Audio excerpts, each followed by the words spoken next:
नमस्कार, स्वागत है आपका एनएमएफ न्यूज में। मैं हूं आपके साथ शबनम। देश की सरहदों पर तैनात और दंगों में ढाल बनकर खड़े होने वाले हमारे सीएपीएफ जवानों के लिए बहुत बड़ी खबर आई है। मोदी सरकार राज्यसभा में एक ऐसा बिल लाई है जिसने संसद से लेकर सरहद तक हलचल मचा दी है। इस बिल का नाम है central armed police forces general administration bill. सरकार का कहना है कि इस बिल के आने से केंद्रीय सशस्त्र पुलिस बलों की भर्ती, सेवा शर्तों, नेतृत्व ढांचे को एक समान कानून के तहत लाने की पहल है। सरकार का यह भी दावा है कि इस बिल में आईपीएस अफसरों की भूमिका, कमांड स्ट्रक्चर और केंद्रीय राज्य समन्वय को भी स्पष्ट किया गया है। अब इस बिल को लेकर विरोध शुरू हो गया है, विपक्ष भी जमकर शोर मचा रहा है। तो आज जानेंगे कि विस्तार से आखिर इस बिल में ऐसा क्या है, क्यों इस पर आवाज उठ रही है। तो चर्चा के लिए इस पर हमारे साथ जुड़े हुए हैं वरिष्ठ पत्रकार पंकज प्रसून जी। सर, क्यों इस बिल में इतना विरोध किया जा रहा है? जैसे ही बिल पेश होता है उसके बाद न सिर्फ आईपीएसओ को लेकर बवाल किया जा रहा है बल्कि विपक्ष भी लगातार सवाल उठा रहा है। आखिर क्या है ये बिल और क्यों इसका विरोध हो रहा है, विस्तार से समझाइए। मैं आसान शब्द में बताता हूं कि होता क्या है। अर्धसैनिक बल जानते हैं, अपने देश में 5 तरह के अर्धसैनिक बल हैं। मिलिट्री के अलावा जो केंद्र के अंतर है, एक है सीआरपीएफ है, एक बीएसएफ है, एक सीआईएसएफ है जो कि इंडस्ट्रियल फोर्स है, एक है इंडो तिब्बतियन पुलिस फोर्स है, सीमा सुरक्षा बल के जवान हैं, असम राइफल्स है, ये हैं। इन सबको कहते हैं अर्धसैनिक बल। अब होता यह था कि मिलिट्री वालों का अपना प्रमोशन को लेकर नियम स्पष्ट है, उनकी सेवा शर्तें बिल्कुल स्पष्ट है। अर्धसैनिक बलों का कुछ भी क्लियर नहीं था। अच्छा, यहां तक कि प्रमोशन भी नहीं। जैसे मान लिया कि एक कमांडेंट के पोजीशन पे मैंने अब नहीं था, कमांडेंट के पोजीशन पे आप ज्वाइन करती हैं सीआरपीएफ में, आपका प्रमोशन का कोई क्राइटेरिया ही नहीं है कि कैसे होगा, क्या होगा। तो उसमें एक्सपीरियंस के हिसाब से कोई प्रमोशन का क्राइटेरिया ही नहीं है कि एक्सपीरियंस बढ़ेगा या आपके जो भी जितने भी आपने चीजें की हैं उसको देखते हुए? स्पष्ट नियमावली नहीं थी। अच्छा, वो अफसरों के रिकमेंडेशन पे होता था। जो सीनियर अफसर है ना, वो रिकमेंड कर देगा कि शबनम सैफी अच्छा काम करे तो इनको एक प्रमोशन मिल जाएगा, ऐसे होता था। जबकि पुलिस, जो राज्य पुलिस है उनके पास स्पष्ट है और मिलिट्री बिल्कुल स्पष्ट है। होता यह था कि बहुत सारे ऐसे लोग हैं डिजर्विंग जो कि एक ही पोस्ट पे रह जाते थे और रिटायर कर जाते थे।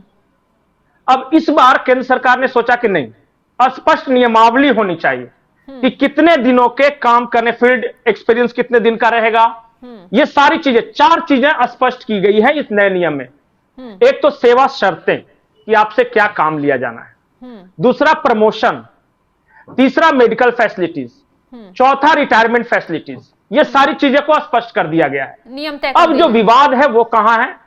वो कहां है वो सुनिए। होता यह है कि सीआरपीएफ का डीआईजी या उससे ऊपर रैंक का अफसर आईपीएस बनेगा। अच्छा, मांग यह है कि भैया हमारे कैडर से क्यों नहीं बन सकता। जैसे सीआरपीएफ का जो पूल का आदमी है, जो इंस्पेक्टर हो गया, कमांडेंट हो गया, उसी को प्रमोशन देते देते डीजी या उसका अफसर बना दिया जाए, हेड बना दिया जाए। बिल्कुल। अब सरकार ने क्या किया है कि 50% पूल कर दिया है कि 50% जो आएंगे वो आईपीएस रहेंगे और 50% केंद्रीय पूल से आएंगे। तो इसको लेकर विवाद खड़ा इसी बात को लेकर विवाद है। जो आईपीएस लॉबी है इसका विरोध कर रही है और जो सीआरपीएफ के रिटायर्ड पर्सनल है, जो उनका संगठन है, वो कह रहा है कि नया बिल हमारे लिए अच्छा है। कांग्रेस का यह कहना है कि सुप्रीम कोर्ट ने एक फैसला दिया था और जो ये है टफ एग्जाम पास करके आते हैं, आईपीएस लोग जो हैं यूपीएससी पास करके आते हैं, तो जाहिर तौर पे इनको ज्यादा फैसिलिटी मिलनी चाहिए। एक चीज और था कि जो ऑपरेशनल एरियाज हैं वहां जो लीड करेगा, पहले था कि आईपीएस लीड करता था, अब यह कहा गया है कि नहीं, आईपीएस की कोई जरूरत नहीं। जैसे जिले का एसपी है, वो सारे जो जिले में जितने सीआरपीएफ के लोग हैं नक्सल ऑपरेशन में, वही हेड है उनका। अब केंद्र सरकार अपनी नियुक्ति करके कह सकती है कि नहीं, तुम करोगे ऑपरेशन। अच्छा, मतलब केंद्र की तरफ से एक अलग आदमी नियुक्त किया जाएगा? अलग नहीं, उसी में से। अच्छा, जो है वो जो कमांडर होंगे वही होंगे। अब क्या होता था कि कई बार परमिशन लेते लेते ऑपरेशन का टाइम निकल जाता था, कोऑर्डिनेशन में दिक्कत होती थी, क्योंकि आईपीएस है राज्य सरकार का, ये केंद्र सरकार के हैं। और फिर आईपीएस को राज्य सरकार की भी सुननी है, केंद्र सरकार की भी सुननी है। डेपुटेशन का नियम क्या होगा, सेंट्रल डेपुटेशन जो आईपीएस जाएगा उसका भी नियम स्पष्ट कर दिया गया है कि अगर आप सीआईएसएफ के या सीआरपीएफ के या इंडो तिब्बतियन फोर्स जो कि असम राइफल सीमा सुरक्षा बल के अगर होंगे तो क्या स्पष्ट नियम होंगे। पहले नियम में हौच पौच था, इस वजह से बहुत सारे मेरिट वाले लोग पीछे रह जाते थे। उसी को सिर्फ स्पष्ट कर दिया गया है, लिपिबद्ध कर दिया गया है। और अब सीनियर अफसरों के विश पर नहीं बल्कि स्पष्ट नियमावली के आधार पर प्रमोशन होगा। और अभी भी अगर कोई कंफ्यूजन लग रहा है तो आप आसान भाषा में और भी पूछ सकती हैं। और आईपीएस लॉबी का कहना है कि नहीं, एक खास पद के ऊपर हमारा ही होना चाहिए। जैसे मैं आपको उदाहरण बताता हूं, वीरप्पन को मारा था विजय कुमार ने, पता है, वो बाद में सीआरपीएफ के डीजी बने। लेकिन वो सीआरपीएफ पूल से नहीं थे, वो आईपीएस अफसर थे। अच्छा, एक मैं आसान उदाहरण आपको बताता हूं। वीरप्पन को मारने वाले के विजय कुमार का नाम सुना है आपने? बहुत अच्छे अफसर थे, नो डाउट। लेकिन वो आईपीएस थे, बाद में वो जाके ये सीआरपीएफ के डीजी बने। वो सीआरपीएफ पूल से नहीं थे। मांग ये है कि सीआरपीएफ में जिसके पॉइंट अगर वो वहां तक पहुंच सके तो बेहतर होगा। और इसी चीजों को गृह मंत्रालय ने स्पष्ट कर दिया है। इसलिए इसका नाम है central armed police force administrative bill 2026। Administration कैसा होगा इसलिए बनाया गया है। तो इसमें वेतन और जो बाकी भत्ते मिलते हैं उसके बदलाव की भी चर्चा की जा रही है, तो उसका भी कुछ विवाद है क्या? इसीलिए तो मैं बोल रहा हूं कि सेवा शर्तें, प्रमोशन, जो उनका जो इंक्रीमेंट होगा, सैलरी वाला पहले से भी मोटा मोटी स्पष्ट था, लेकिन बाकी जो प्रमोशन वगैरह में दिक्कत हो रही थी उसको स्पष्ट किया गया है। एक और जो आ रही है, जो कि अपोजिशन जो कह रहा है कि आईपीएस लोगों में क्या होगा कि अगर एक राज्य में है ना तो वो डीआईजी रैंक के 17 ऑफिसर हो जाएंगे।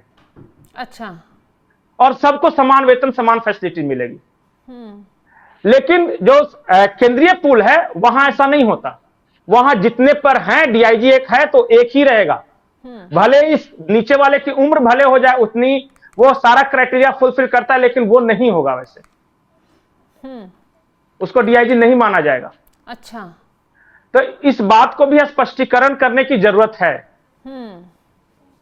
नया बिल का जो ड्राफ्ट है नित्यानंद राय ने टेबल कर दिया है और ऑनलाइन अवेलेबल है। जिन लोगों को और ज्यादा समझना है वो उसे पढ़ सकते हैं। बिल्कुल। और मुझे लगता है कि कुछ चीजें बहुत टेक्निकल हैं, लेकिन एक बात जान जाइए कि ये जो अर्धसैनिक बलों के जवान हैं उनकी बहुत पुरानी मांग है। हाँ, एक बात सही है कि आईपीएस लॉबी इसका विरोध कर रहा है, और क्यों कर रहा है आप समझ रहे हैं, क्योंकि 50% पूल अगर सेंट्रल पूल से जाएंगे और 50% में ही आईपीएस रहेंगे, इसलिए विरोध है। वो नॉर्मल भी है।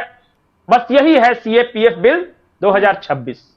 बहुत बहुत शुक्रिया पंकज जी तमाम जानकारी देने के लिए। तो अर्धसैनिक बलों की मांगों को केंद्र सरकार के जरिए मांग लिया गया है। सीएपीएफ बिल जो आया है उसमें कई बदलाव किए जा रहे हैं। आईपीएस अधिकारियों की तैनाती में बदलाव है। हालांकि आईपीएस अधिकारियों की जो लॉबी है वो इसका विरोध कर रही है, विपक्ष भी इस पर सवाल खड़े कर रहा है। लेकिन ये बिल उनकी बेहतरी के लिए ही आ रहा है, क्योंकि केंद्र सरकार ने प्रमोशन, वित्तीय जो लाभ थे उसको लेकर भी नियम बना दिए गए हैं। तो फिलहाल इस खबर को लेकर आप क्या कुछ राय रखते हैं कमेंट बॉक्स में जरूर बताइएगा, और तमाम बड़ी खबरों की अपडेट के लिए आप हमारे साथ जुड़े रहें। नमस्कार।